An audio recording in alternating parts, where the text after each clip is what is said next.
Hi, welcome to Caregiver Cast. My name is Mary Elaine Petrucci. My special guest today is Timaree Hagenburger, and she will be talking to us about nutrition and physical exercise. Before I formally introduce Timaree to you, I just would like to give you some information about her background. Timaree is a plant-based registered dietitian, nutritionist, certified exercise physiologist with a master's degree in public health with over 20 years of experience as a nutrition professor, speaker, media personality, and author who works with private clients and in corporate wellness, has contributed to several cookbooks and published her own cookbook, The Foodie Bar Way. One meal, lots of options. Everyone's happy. Timaree is also the founder of an incredible online membership community, the Foodie Bar Way of Life, that makes loving the food and having a life that loves you back is simple, satisfying, and sustainable. And fun. Yes. All right.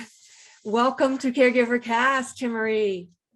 Thank you so much. I am honored to be here. This is such an important group because these are the givers. These of more than care, right? I mean, they give all of them. And we know that we often put ourselves as caregivers in the back seat, but it puts us in a position where we can't give the best care. And then sometimes we become the patient. And so what I love to talk about is how everybody can utilize nutrition and the choices that we make over and over again every single day to give our bodies what they need to deal with life, because life happens, and it often happens when we are not, not according to plan. Of course not. It would be too easy if it went according to plan, right? Exactly. And there's also, I think there's still a lot of people that don't realize the power of plants and the power of nutrition to impact diseases that they assume are genetic. And so that is a huge learning piece. It was for me, because I grew up I did my undergrad and my master's and all of that, and never did we talk about the impact of epigenetics. So how our choices impact the expression of our genes. And so, in my own family, I grew up Italian, so we showed love with food. So yes. You could never eat enough meatballs. And Nona would make them all day. So she wasn't happy until you were busting right at the seams. Yeah, of course not. I mean, of course, you have to eat the meatballs and the pasta. Come on. Yes. And the sauce had the ribs and the sausage and everything else in it. And that was standard fare. And so little did we know there was a link between what we were eating and the high cholesterol, the high blood pressure, the diabetes, the indigestion, all of these things that we were told was just genetic. I mean, I can remember when my dad had a checkup where things did not go well, and the doctor said, well, look at your mom. She's tiny. She's 4'10". Look at her blood pressure. Look at her cholesterol. It's just going to be part of your future. And so when we started questioning that, when I learned more specifically about plant-based nutrition, oh my gosh, it blew the doors off. I mean, I finally felt like I could help people. I've been a registered dietitian for 21 years, and the first 10, I mean, I made progress with people, but it felt like one step forward, two steps back. Because it just wasn't, I mean, you can teach people how to carb count all day long. No one's getting off their insulin. I mean, it just doesn't happen. But when you make these fundamental shifts in the food, actually what the food is, you see people that their body will miraculously, I mean, it is miraculous that the body is so resilient, and that after years of abuse, really, by way of the fork, spoon, and knife, the cells can pop up and say, oh, I can do this. And so I'm here. Yes. And so I'm not down and out, like this is a chance. So I find that caregivers are in a very unique position, because not only can their choices impact their own nutrition, but it impacts who they're caring for. And everybody else, if they're in a situation where they're in a household where there are other people. So this is something that's so critical, because, it's not like there are 100 different ways to do this. When everybody eats more of these whole plant foods, everybody gets better. It helps the 4-year-old that has constipation, as well as maybe the patient who had breast cancer and is recovering, right? Like, as well as the caregiver that has high blood pressure or what have you. So it works for the cells at the cellular level, whoever cells those happen to belong to. So it's so exciting. I mean, I every day it just keeps me going, just trying to share this message with people. You obviously are very passionate, I can tell, Timaree. So there's no question about that. So I've been a vegetarian, and I still have some of those issues, and with certain like milk products, dairy products, some spicy foods and things at times. So what do you recommend? I mean, what foods do you recommend caregivers eat themselves and give to the person that they're caring for? So great question.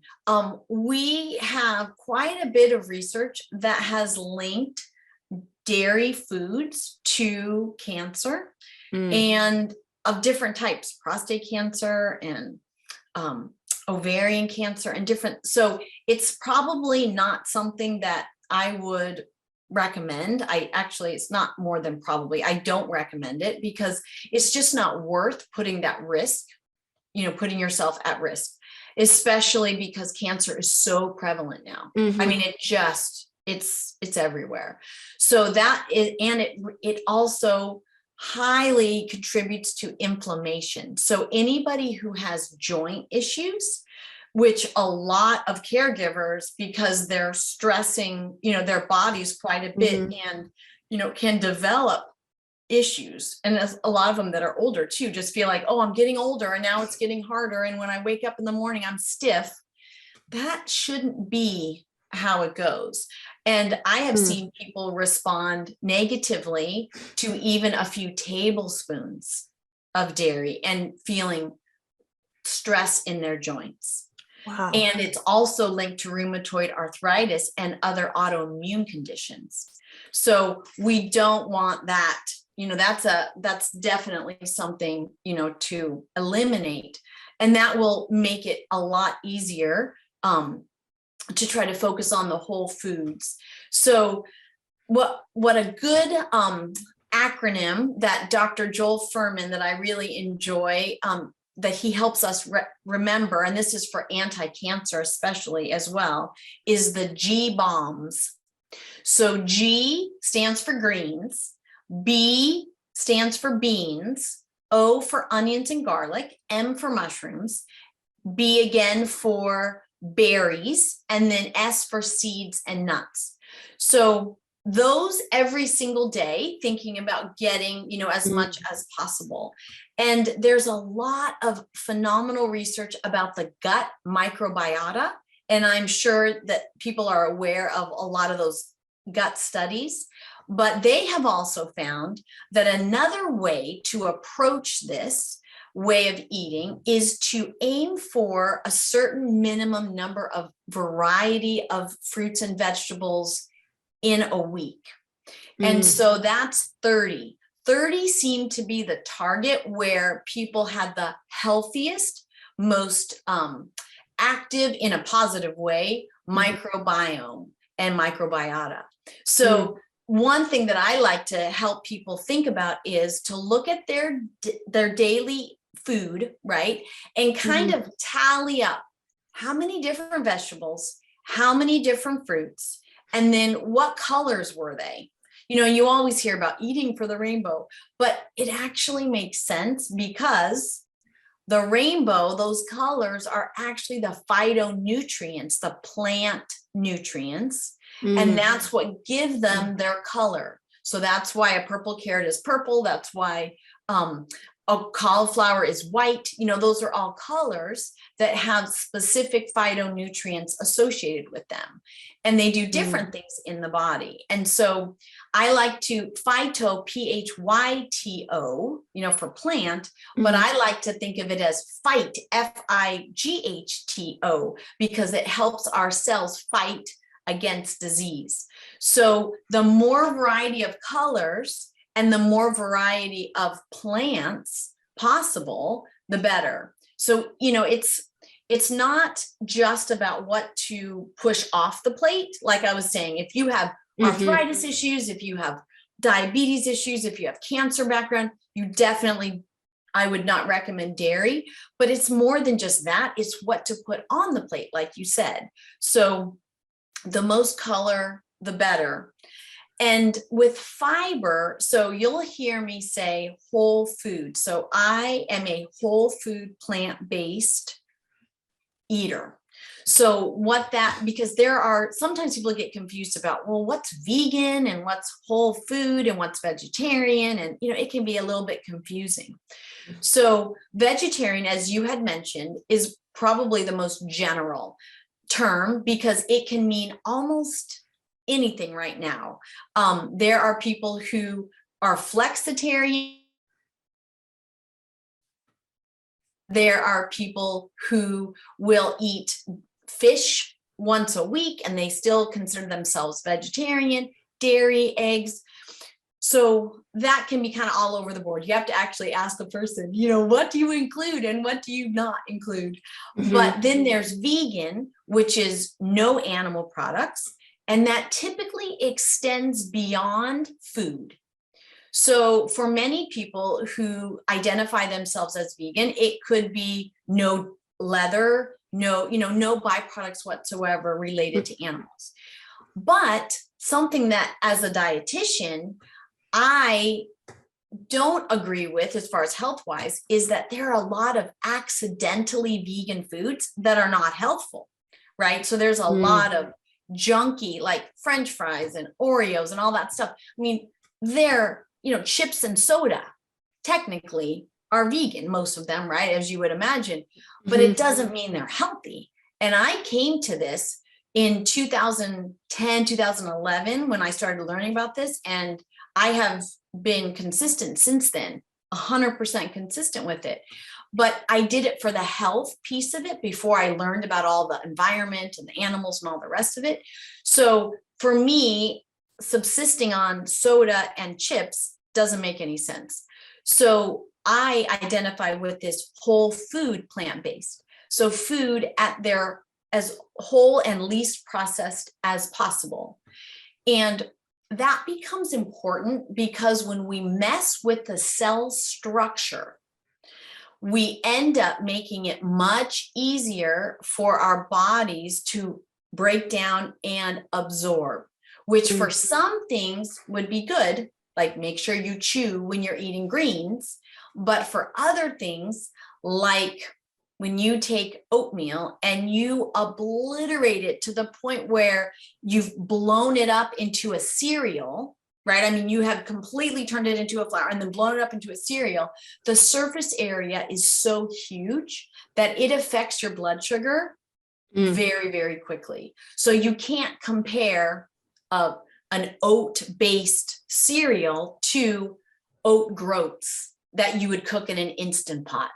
I mean, completely different as far as how your body can benefit from it. Now, all of those are better than an energy drink for breakfast, right? I mean, obviously, but there is a continuum. And so the closer you get to the whole food, the more fiber and this intact water. And we've come to find out that this intact water is critical for satiety and for weight, like weight loss, if that's your goal, you know, going forward. So I know a lot of people struggle with weight. And so that idea of eating foods, when you're eating a lot of dry foods, you're not going to get satisfied, and the calories are going to be concentrated. So it's kind of fascinating that the research shows that we eat about the same amount of weight in food every day. So if you eat that weight in dry crackers compared to, let's say, cooked oatmeal, you know that you're going to eat way more calories in dry crackers, because you pick up some of those boxes and it's like, are there any crackers in here? You look on the side and it's supposed to be, you know, 12 servings. You're thinking, how can there be 2,000 calories in this box when it hardly weighs anything? Exactly. Right. So, but that air doesn't count. And so the calories do, and they add up quick. And we've all been there where you eat a cracker and you're like, well, okay, I'll have another and another and another. And you just don't feel satisfied. So these are just, you know, there's a lot to understand about nutrition. And it can be complicated, but it can also be very simple. And that is to eat whole foods of a variety of colors, as many plants as you can, right, in least processed form. And so there are specific foods that are really crazy amazing for you, the cruciferous veggies, right, that whole family with broccoli, and cabbage, and Brussels, and those have compounds that absolutely help you at the cellular level. They will cause DNA damage to be repaired. If it can't be repaired, they will cause apoptosis, which is when the cell does little suicide, because we don't want that sucker multiplying, right? Changes your hormone levels. I mean, it just helps your liver detox. Just amazing, amazing work that they do. And the idea of soy, a lot of people worry about, oh my gosh, soy is dangerous for breast cancer. We actually see lower recurrence even of breast cancer in women who consume whole soy. So edamame and, tempeh and tofu, and, these not isolated soy protein in a bar of some type, but actually, the food itself. So I had mentioned onions and garlic, and I'm excited. I just, there's just so much out there to these foods that are just standard. Go to the grocery store, onions, garlic, they're not hard to get, but we really, they can help our bodies really fend off these diseases and to boost our energy. And that's super important for caregivers, because you got to have the energy to take care, of your people. Oh, most definitely. Wow, that you gave us so many great nuggets there. So my question is, so you have greens, you have your onions and garlic, you have your mushrooms and all those lovely cruciferous vegetables. I've read that things like eggplant and other quote unquote nightshade vegetables are not good. Is that true? That's a myth. Now everybody, as far as like across the board, now individual people have individual sensitivities to different foods, smells, environmental exposures. The human body is extremely complex. However, these foods have been labeled as dangerous for some people or for people. And there's been a whole industry that has sold supplements and all kinds of things. So that isn't, I do not believe that we should be eliminating whole chunks of the plant kingdom unless there is a valid, like that person has done an elimination, right, diet and has brought those back in and does not respond well. And it is entirely possible that certain people can have different reactions. I mean, there are some people who react negatively as far as like a migraine to apples. But that's an individual thing. It doesn't mean everybody shouldn't eat apples, right? I mean, apples are great for 99.99999% of the population. So that's kind of how I feel, because there's so many fabulous foods in that group. The tomatoes and the eggplant and all the peppers. And it's just, unless it's been proven in your body that this does not, that you do not respond well, then I would assume that they are fine, because that's how most of the people who I connect with, that's their experience. So, but there's a lot of scare tactics out there. Kind of fear mongers. There is another about beans, and that lectins in beans are so dangerous. Right. No, as long as you don't eat raw kidney beans, which good luck with that one, right? I mean, how are you going to eat a raw kidney bean? Then those are not, when you cook, the issue goes away. It's not an issue. And when you look at that, the person who's kind of spouting that the loudest sells supplements, anti-lectin supplements. So we have to be very aware of the source of information. Beans have been in every culture, some kind of a legume, one of the most important foods. If there's greens and beans are the king and queen. I mean, it is without question. And they are so incredible. They feed our gut microbiome such that the next day, your blood sugar response will be beneficial, will be different, will be better. Your body's better able to handle even drinking straight sugar water. They're so helpful in that microbiome. And because the microbiota, they consume this fiber, especially the resistant starch, and they produce short chain fatty acids, which protect the cells of the colon, which there are a lot of people who have colon cancer who know it and don't know it, right? And that's a huge issue for caregivers. If they have someone who has a colostomy bag, I mean, there's just, colon is so important. People just disrespect it like nobody's business because they don't want to talk about what goes on down there. But that microbiome and microbiota, the flora, is relying on fiber to make those short chain fatty acids. And those cells in the intestine are fed by those short chain fatty acids. That's what feeds them. And so when you feed those guys food that's not helpful, like the really processed or the heavy meat products and dairy and some of that, then they're going to produce dangerous byproducts, and it's going to sit there in the intestine and it's going to be reabsorbed. So that's a whole nother show to talk about digestion, because if you're having issues with digestion, those toxins are sitting in there, making contact with your very tender cells that have a very high turnover rate. So they're very high risk for cancer. So when you eat this way, then the wastes move through as they should. And that fiber helps to pull out some of the bile acids, the extra estrogens, all kinds, and the carcinogens and toxins. But, when I was teaching in the college level, I had students whose little kids, would go 2 weeks between bowel movements.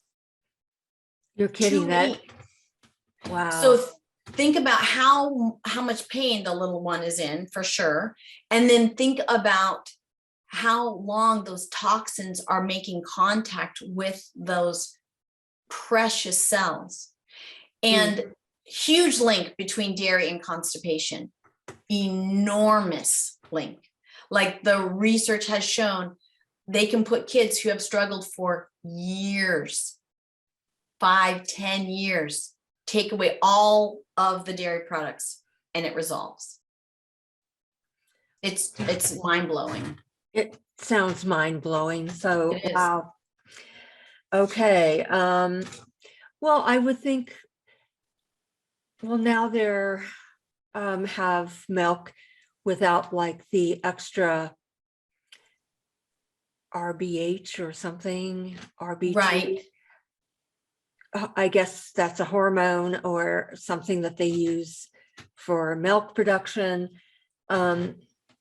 So explain that. And then also, please explain if you should eat organically or not. Okay.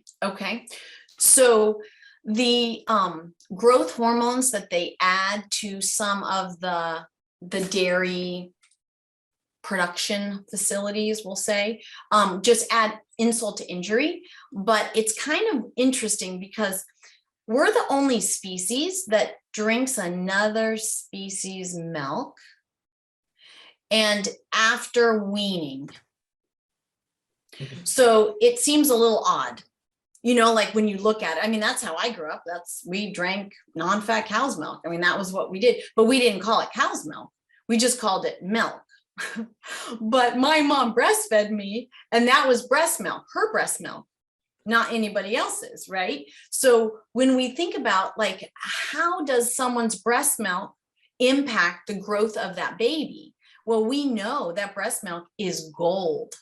And so for a woman to breastfeed her child, that is just an amazing gift of immunity and, the important constituents that baby needs. But we're not baby cows. So of course, all of those hormones and everything that's in that cow milk is supposed to raise a cow to 100, from tiny to 600-pound, big cow within a year. So we maybe don't want that. And that's one of the reasons why you can imagine how it could fuel cancer growth, because it's just like, okay, come on, grow. So it doesn't, you can look at, well, what about organic cow milk? And we see there was a great study looking at prostate cancer, and they dripped organic cow, which means no added hormones, no, nothing, no pesticides, whatever. They dripped that on cancer cells, and they saw growth of the cancer, it was prostate, went up by 30%. And when they poured almond milk, it went down by 30%, not even just neutral. So I mean, it makes sense because it's biologically active. So what I would recommend is that we do well getting our calcium in other sources, like greens and several different types of nuts, but like greens, collard greens and bok choy. And I mean, they're amazing sources. And we can get fortified, just like cow's milk is fortified, but we can get soy milk, because soy is really important for cancer prevention. Unless you are allergic, there's no reason why we need to avoid soy at all.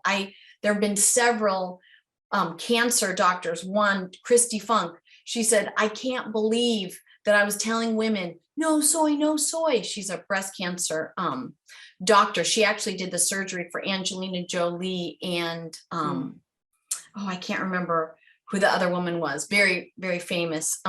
But she said, all these years I was telling women no soy. And she said, and then I did the research for my own book. Oh, now I tell them every day. She said, we didn't get the right message. So those are wonderful options to have if you want a substitute. And it does, they have extra calcium, and you can do orange juice with extra calcium and things like that. But whole sources of food, the calcium-based foods are are a good choice. So that's how that goes. Now you ask about organic versus non-organic and the rest of it. So what I always say is better to eat the fruits and vegetables than not to eat them at all. So I don't want organic to be a barrier. So it shouldn't be organic or bust. And so with that in mind, there are also some fruits and vegetables, if it's in the budget, and I'll speak to that in a second, that have been shown to have the highest pesticide residue.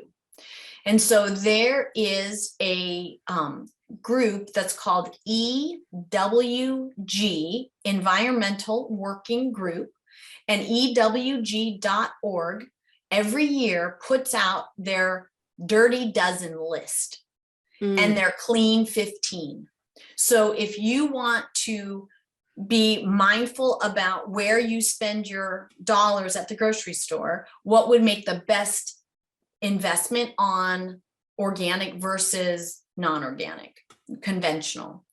So something like strawberries and celery and, some of these have been, and apples tend to be higher on the pesticide residue. Still, it's better to eat those than not eat them, of course. However, when you can, it's nice to get them organic. So a couple things about that too is the more we demand, the more we're going to see. We vote with our dollar. So if you, and I'm seeing organic everywhere, Walmart, Winn-Dixie, everywhere. So the more we purchase those items, the more they're going to stock. And that's just the way it works, right, in the society. So that's important. The other thing is, don't assume that it's going to be way more expensive. Sometimes it is, sometimes it's not. And, I have seen like cauliflower, organic versus non-organic, just looking, and they were 10 cents different. Sometimes they're $3 different, so sometimes people just put the blinders on thinking, oh yeah, organic is way more expensive. But it may not be that much more. So, but you can definitely use that resource to be able to make, the best decisions. It would be wonderful if we all had access to organic, completely everything was organic, because it would be better for the environment and the farm workers and everybody else. But we're starting to see more and more. And so we just have to support that. Yeah. Wow. Thank you so much for great information.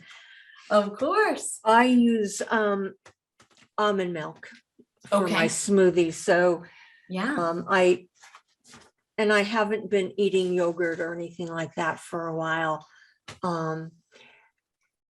We need to talk though, because what do you do? Okay. So what if, all right, answer this question. There was somebody in my Facebook group that is also, I guess, a nutritionist. And she said she's having trouble getting her 80-year-old husband to eat correctly. So what would you suggest if he's so adamant about eating his way? What can you do in that situation? Well, it depends. So one thing that you have to know, and we all know this down deep, is you can't make anybody do anything they don't want to do. Exactly. So, I mean, unless you do, behind the scenes, which you can add vegetables and things in ways that are not detectable, like you would with a little kid. If because you want to expose people to good food choices, especially as little ones, but it also doesn't hurt to slip in some extras in the process of cooking, without putting a label on it. Look, this is healthy. That's definitely one thing I would highly recommend, is that she didn't call anything healthy, because that is going to be, especially if he's married to her and he already knows that she's a nutritionist and he's not. and he's going to put his feet down and say, Mhm. I'm not interested in this. So we can't want it more than someone else Right. wants it for themselves. We just can't, as much as we would like. So with that being said, my cookbook called the Foodie Bar Way sets up, you had mentioned it in the intro, sets up meals like taco bars. So the idea is you have all these different options and let people choose what suits them. But all of the options you can relax because they're all healthful choices. So for example, maybe you do a loaded potato bar. So in the book, there are 32 different bars and there are 94 recipes. So wow. Think about this. So from my perspective, and we can use this for your person in Facebook as well. But if I make salsa, my kids aren't going to eat it. One of them isn't going to eat it because of the jalapeno, and the other one isn't going to eat it because of the cilantro. But if I chop everything up like I would anyway, but I leave it all in separate bowls and let them make their own salsa, everybody's happy. Oh, so okay. That way you honor their choices, right? I mean, you're also exposing them to lots of different options. So by I applied that to breakfast, lunch, dinner, and then how to make dressings and hummus and pestos and all kinds of things. So, but an example of a meal bar that I have is a loaded potato bar. So baked potatoes, and then there's a basic bar section of every bar for the people who don't like to cook, don't have experience cooking, don't have the money or the time to get creative. Mm-hmm. They do the basic bar. So bake the potato, grab your favorite salsa, grab a can of beans, what to look for, grab some greens, what to look for, simple. But then the raising the bar section allows you to be a little more creative. And maybe instead of buying a can of beans, you'll make my seasoned black beans and put those in the freezer for the next time. Maybe you will make my cheesy sauce or my garlic trees to put on top. Or maybe you'll just look at that list and see purple cabbage on a potato. Relax. I did all the heavy lifting of putting all the ideas for you there so that you can have the fun of mixing and matching. So then it honors what everybody likes. And so we have done those specifically a loaded potato foodie bar. We had 63 people contribute. We had 5 tables of toppings and everybody made what they wanted. And it was so great because if someone didn't like olives, they just didn't put olives on theirs.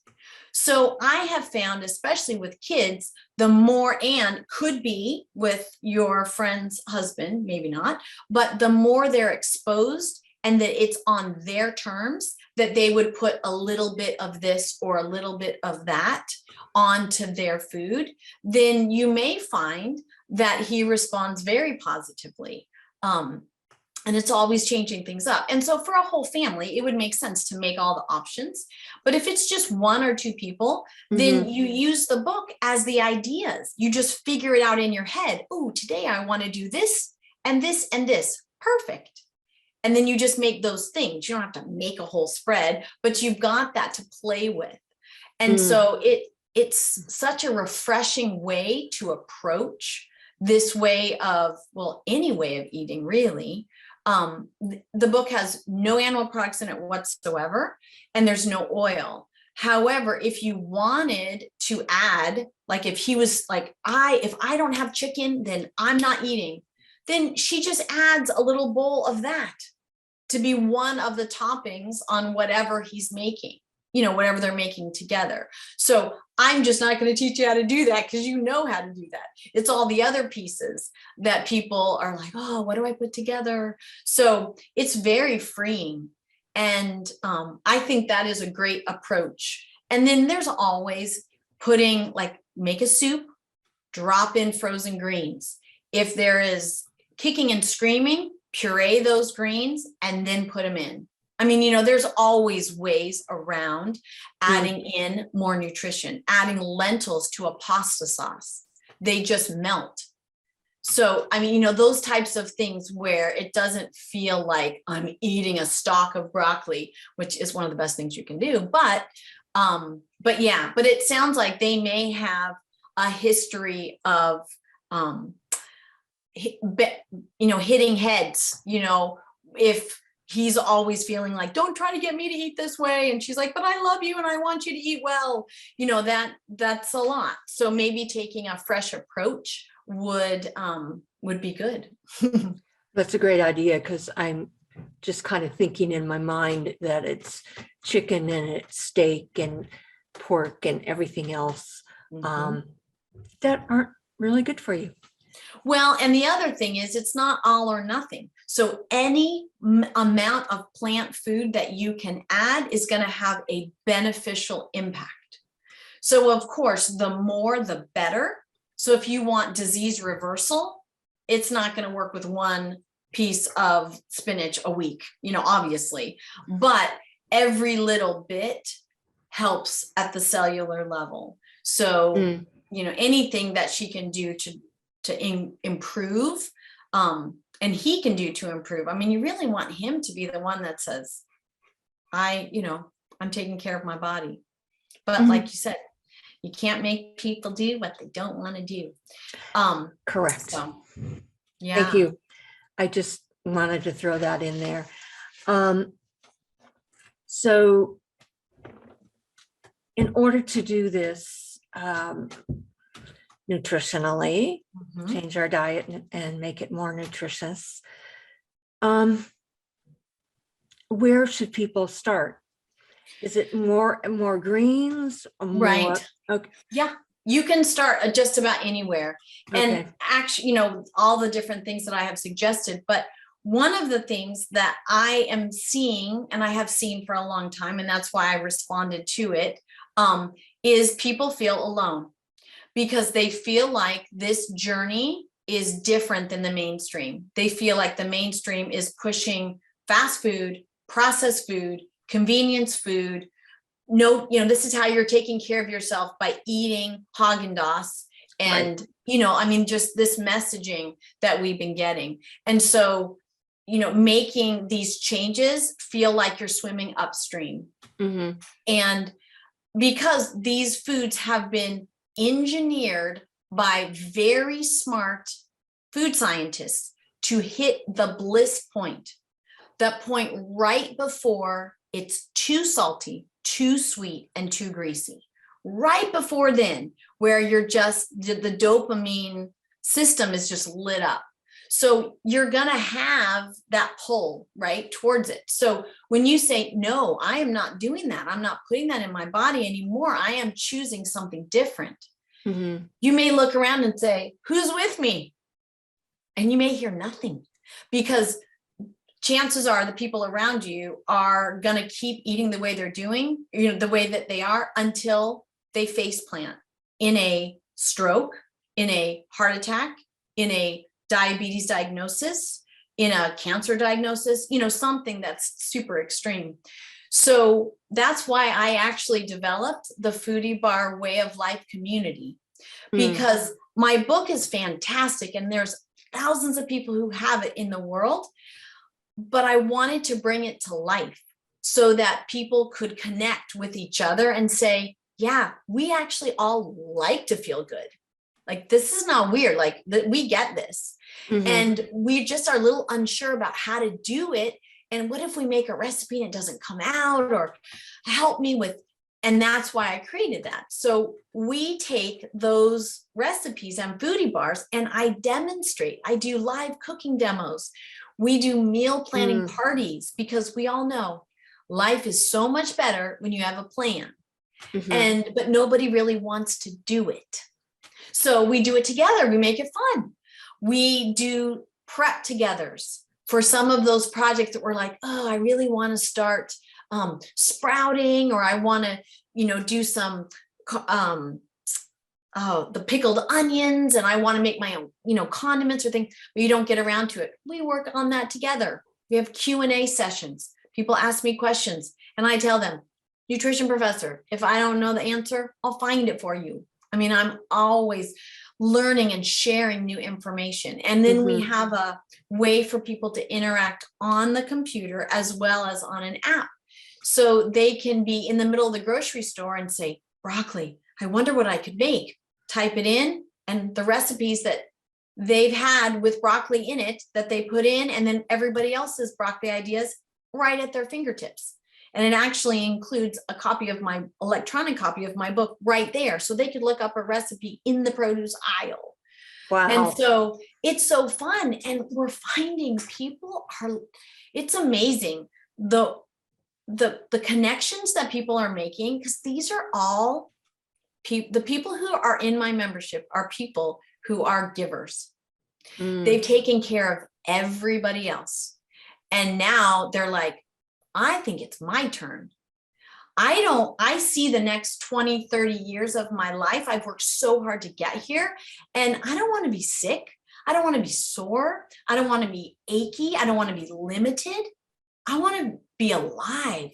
And so, but they're so used to taking care of their kids and their parents and everybody else. And so for them to say, okay, it's my turn right now, and I'm happy to learn without judgment. So we have people in all, you know, some people that have been plant-based for a long time, other people that are just starting, you know, this journey and like, oh my gosh, this can help my diabetes and my blood pressure and my cholesterol. But they say, I've been cooking like this forever. What do I do? And that's where we say, come on down and we'll work together. So it's turned out to be a phenomenal, more than I could have ever imagined. The changes people are making and the connections that they're making. Because that is another thing that can be very, very isolating to be a caregiver. And, you know, it's just you're on all the time and you don't typically have, oh, sure, I'm going to have lunch with. No, you don't have lunch with anybody. You're working, you're taking care, and then you have other responsibilities that you're having to take care of. So your social life, probably not real developed for most people that are caregivers. Oh, well, definitely. They're lonely, they're isolated, they feel underappreciated, all of that. 100%. And actually many people in my membership are caregivers, because that's who gravitates towards it, because we're left. I mean, that's our responsibility. We see it, right? I mean, that's if we have kids, if we have parents that need care, we find ourselves in that situation, besides people that are professional caregivers. So it's that kind of heart-centered group. And they have found so much joy in each other and in just the fact that they can learn something new. They try and they're like, oh my gosh, I feel great. This is amazing. So it's just fun, because it is a little lonely, you know, on your own, trying to navigate a new path. And the last thing we want to do is take the emotional piece, you know, with being lonely and overworked and underappreciated, and try to solve that problem with food. Because the problem is not hunger. If the problem is hunger, the solution is food. If the problem is you feel upset, lonely, tired, and, you know, overworked, food isn't the answer. And so that is deceptive, because that's how the industry is kind of, take care of yourself by eating It should be take care of yourself by eating whole plant foods that love you back. And that's the best advice that I can, you know, really provide. Oh, that is amazing. And I love that idea of your Foodie Bar Community, because you actually are doing those demonstrations and you're getting everything prepped for every recipe for the week. I mean, who wouldn't want to be part of that and meet other people in the same situation? And you're just so ecstatic and so excited to share the information. I can just imagine what it must be to be in your group. So I think that's a wonderful thing for people, for the listener to go back and become a member of that group. Definitely. Definitely. We are waiting with open arms. We have monthly and we have an annual option that would save. It would be only 10 months worth, for the 1 year. And so it has turned out to be phenomenal. In fact, it's kind of crazy because when I started it as monthly. I didn't want to have an annual option. I didn't want people to feel like they were, stuck or like in any kind of contract. And members said, can we please join for the year? I said, I guess I can figure out how to do that. They said, we want to join for the year because we love this. So I thought, oh my gosh, that just lifted my little soul, because you put so much work into these efforts, and you just think, oh, I hope it's reaching people. I hope it's making a difference. And that's the biggest challenge, is to get the word out. So I can't thank you enough for your offer to interview me on your Caregiver podcast. I feel so delighted that I was able to share a lot of information. I'm sure that listeners are going to have to listen again, because I really packed it, and that's kind of my my MO. But I have so much excitement about this because it truly impacts our quality of life. It's not just about years, as you know, as a caregiver. It's about health span and quality of life. Exactly. And that's what we can do. We can monumentally impact that with every single day decisions about food. You said it all, Timaree. I mean, that is fantastic. I mean, I think that is your closing statement. I love it.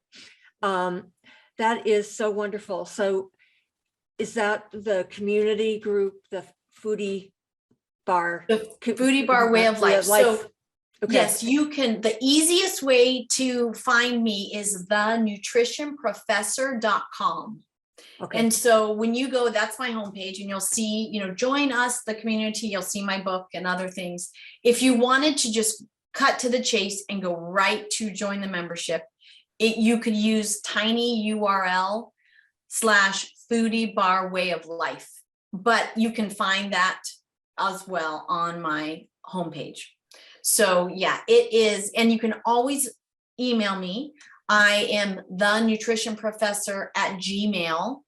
Okay. So that's fine too. Or I have the same information on, everywhere. So Facebook and Instagram and all that stuff, but I'm happy to answer questions. And yeah, I mean, it's a wonderful time to be able to take back some of the control for our health. Oh, definitely. We don't want to have a stroke when we're caring for someone, or having a heart attack, or having another major illness, because we're not taking care of ourselves. And we both would say that taking care of yourself is perfectly okay. It is the most selfless thing, because we need to be able to take care of ourselves so that we can, like you said, take care of others, because we're not any good to our person if we can't even take care of our own needs. Great point. Thank you. Timaree, thank you so much for being on Caregiver Cast. It's been amazing. I'm sure that caregivers who have been listening will learn a great deal of information, and hopefully we'll start making wiser health choices or food choices. So you've got us on, we're on the hook now. So hopefully. Yeah, come on down. The food's great. All right. Thank you so much. All right.